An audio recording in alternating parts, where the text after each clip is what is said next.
There is a new plan to save millions of dollars when building the next state ferry, but there may be something more important than saving money. KIRO 7's Essex Porter investigates why the state may decide not to take the cheapest way out. The price of building a state ferry has long been a frustrating issue for lawmakers. A state audit released last year concluded that taxpayers spent at least $7.5 million and up to $42 million more than other ferry buyers for the 6 newest ferries in the fleet. In part, the audit says because of the law that says Washington state ferries have to be built in Washington, where highly skilled union labor is paid well. Gig Harbor Democrat Larry Sequist has spent years tackling ferry costs.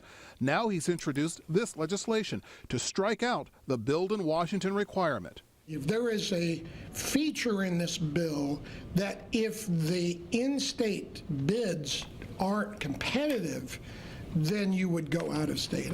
But Sequist wants to be clear.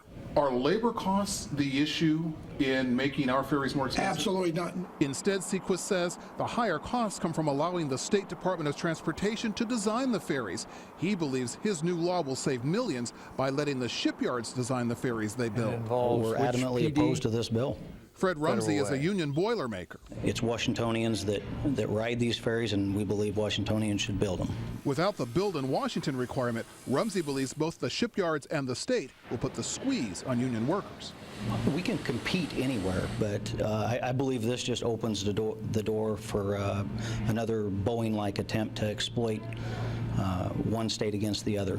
We spoke with the folks at Vigor Shipyards across the bay where they're building the next Washington state ferry. They say whatever lawmakers decide, they're ready to compete.